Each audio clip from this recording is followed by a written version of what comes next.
welcome to another Betfred Sports video right here in the Quest Media Network studio. Now there's lots to look forward to this weekend because on Sunday it's the final round of Premier League fixtures with implications at the top and bottom end of the table. So Peter, firstly, looking at the top end of the table, we've got Manchester City and Liverpool battling out for that Premier League title, the 1 point difference at the moment. It's going to be a great one, this. Well, you just couldn't make it up. It's just fantastic, isn't it? There's battles all over the place, and it's interest everywhere.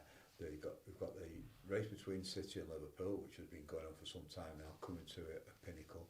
Then we've got the Tottenham Arsenal battle for a top four finish, and we've got the battle between Leeds and Burnley to avoid the relegation into the Championship. So, as you say, City against Villa. Well, we've got City 1-6, so the odds-on favourites there. Villa 18-1, a draw 7-1. Draw doesn't do City any good, of course, if Liverpool go and win. So there's been a lot of talk about whether Steven Gerrard will do the business and help his old club Liverpool. But I prefer to look at the Jack Grealish situation. He's 2-1 to score any time, and he's 13-2 to score first. Betfred have Mahrez 10-3 to score first. De Bruyne, well, I think he's the one. He's 4-1 to score first.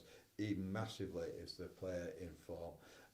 He should be picking up all the plaudits, all the individual ones at the end of the season, as well as City most likely going to win the league. He's 4-1 to score the first goal. Foden's 9-2, as is Jesus. Now, Jesus is an interesting one because he's more than likely going to be moved on. So Arsenal are in for him. Should he be, though? Well, they're going to bring Haaland in, aren't they? And Haaland has already indicated he expects to start every single game that he can start. He's that sort of person. I think he wants to play. I was going to say, I think he's been badly treated, mate. Who? Jesus. Yeah. Well, he wasn't flavour of the month when he first came. He was seen as a battling striker. He had to take the place of Aguero. Not many people are going to be good enough to do that.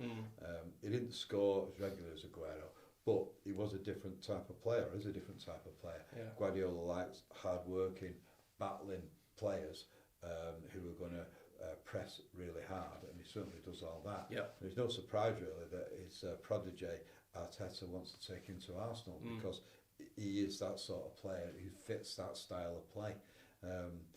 So one special bet that the boss Fred Doan's come up with is that for both City and Liverpool to win both halves in the respective last game on Sunday, and he's offering that at an enhanced 6-1. So that's a great bet, because it is likely that they will both win. Yeah. Whether they win both halves, that's another question. But the likelihood is they will. You know, they'll win both halves in those games. Absolutely. And that's a 6-1 offer. Well, they have it, just to reinforce that one. City and Liverpool to win both halves in the final games of the season, now priced at 6-1 with Betfred. And of course, the other massive game at the top end of the table is Liverpool against Wolverhampton Wanderers. But Liverpool are facing a massive issue because Mo Salah, the latest reports are saying that he's going to be missing that game. Jurgen Klopp's going to keep him for that Champions League final. Well, he would say that, wouldn't he? He wants to keep Wolves on edge about his team selection. We think he will start, and he's 9-4 to score first. He'll be looking to start because he's leading the golden goal competition to be the top scorer in the Premier League, one ahead of Son at Spurs. And Spurs have got Norwich away, so he's likely to score there and at least equal Salah's record. So Salah's going to be pushing to start. He's 9-4 to score first. Jota, he's 10-3. Mane, he's also 10-3.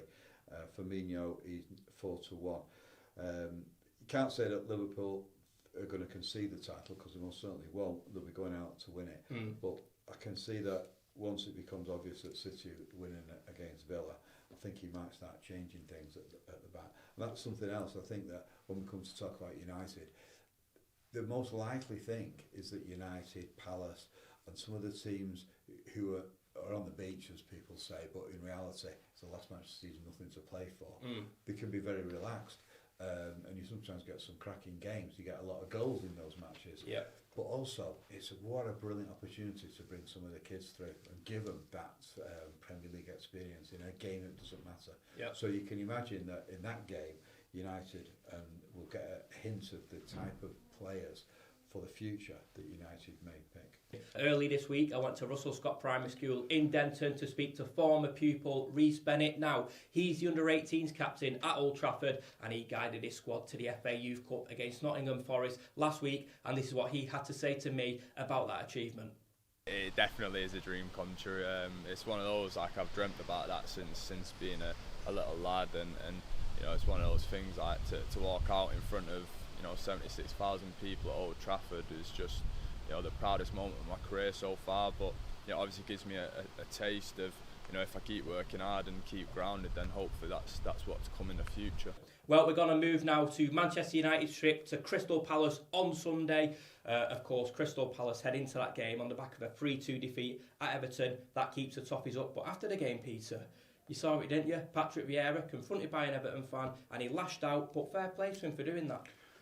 Well, these professional footballers and managers, they're trained not to react in that way, so he will get punished, but you can well understand the incredible way he was intimidated and wound up by the Everton supporters, and it was an issue that was going to happen, and the football authorities need to get a grip on this. Yeah. Maybe they talk about having extra police and talk about extra police. Well, there's going to be lots of Brentford and Leeds playing that game, but I'm sure we'll come to that. What they need to do is, as soon as that final whistle goes, get the players down the tunnel as quickly as they can. Don't have them hanging around on the pitch, and make a circle round the players so they can get off, because we've got so many idiots around who are going to try and intimidate them and wind them up, and that's just what they wanted Vieira to do, and he fell for it, and he kicks out, and he's going to be punished. He's got to be punished. You can't have players and managers fighting back. In that game, we got Palace 11-5, United 5-4 to win with Betfred. Ronaldo, he's got 18 goals. What a season he's had. I mean, people go on about him being the problem. Well, I'd say he's the solution this season. 3-1 to score first with Betfred. Cavani, probably his last match, he's 5-1.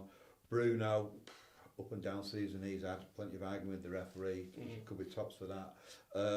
Bruno, 6-1 to score first. Rashford, well, this is a season to forget for him. You do wonder what's going to happen with him long term.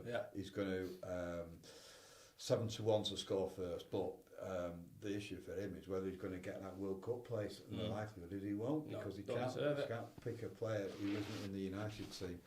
So for the title, Betfred have City 1-7 to go on and win it, to retain the title. Liverpool 9-2. Top four, well, it's all between Spurs and Arsenal. As I say, Spurs away at Norwich, they're 1-33 to secure that top four finish. Arsenal are 12-1. And then at relegation, well, as I said, Leeds are at Brentford. Burnley, they're 7-4 to avoid the drop now. They got a home game against mid-table Newcastle. They're 7-4. So we do think it'll be Leeds. And if you look at the goal difference between the two, well, Leeds is horrendous. With all those goals conceded, often from free kicks. They're 4-9 to be relegated with Betfred. There you go. So it isn't looking great for Leeds United, but anything can happen. It's the final round of fixtures on Sunday. I can't wait for them. But just to touch up on the top four, like Peter said then, it's very simple for Arsenal. They need to beat Everton and rely on Tottenham to lose at Norwich if they are to secure a top four finish. Well, we're going to move into the Super League now. Peter, I know on Thursday night you were at St Helens victory against Warrington, and before we start recording you said it was a fascinating encounter. It was.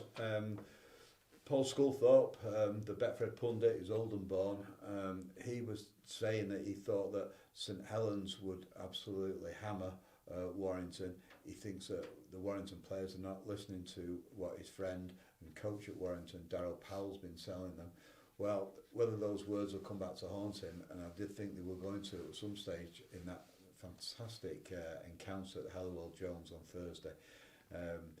Warrington did brilliantly well. They looked like they were going to pinch it many times during that game. But that St Helens defence is something else. And they held out for a 12-10 victory. Absolutely pulsating Betfred Super League rugby.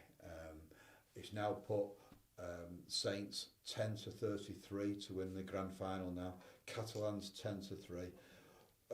Warrington 16-1, so they're still in there in fourth place. Maybe that performance against the likely champions will galvanise their season and put them on a winning streak, because that was a sensational performance by Warrington to come within 2 points of beating St Helens. Tonight we've got Salford against Castleford. Salford, they're 5-4 with Betfred to go and pick up both points. Castleford 8-11. Very much an inconsistent season from Salford, but you never know. We've got half the season to go, and they might just get it back on form. Well, there's always big winners at Betfred. A few weeks ago we touched up on one winner from Birmingham. Peter, tell us a bit more about this one, because apparently he's now told you what he's going to do with his winnings. Well, he has, yeah. It's nothing very exciting. He's won £20,000 from a 50p each way accumulator, so he bet 50p. Well, it's a pound actually, because it's each way. But he went through the card at Nottingham. He got 7 winners, which is he beat odds of 40,000 to 1 to achieve that with his 50p each way accumulator. Now, Dennis is a diabetic. He's a retired labourer. And he's effectively housebound, so he has his carers who go in, take his national paper, Daily Star as it happens, in the morning. He studies the form, and then the carer comes back, takes his bet off to the shop, and then he spends much of the day checking whether he's come in. And on this day, he did. There you go. Absolutely fantastic. And guess what he's going to do with his money? He's going to buy himself a tracksuit. He's going to get himself a brand new tracksuit, and it's got to be an Adidas one. That's after he's treated all his friends. He doesn't like going on holiday, and he's also thinking of getting himself a new watch. So he's given his carer £40 to go and get one.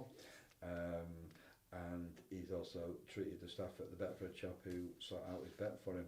So it's just a heartwarming story of a guy who spends his time putting on tiny bets and then seeing whether they come in the day. Absolutely excellent stuff. Congratulations. Enjoy your winnings. Well, just to recap, it's the last round of Premier League fixtures this weekend. There's lots on the line. So on Sunday, the big ones, we've got Liverpool taking on Wolves and Manchester City hosting Aston Villa. And at the bottom end of the table, it's Brentford hosting Leeds and Burnley entertain Newcastle. And if you do fancy a punt on any of those fixtures, Betfred stores are now open. But of course, you can also bet online via their app.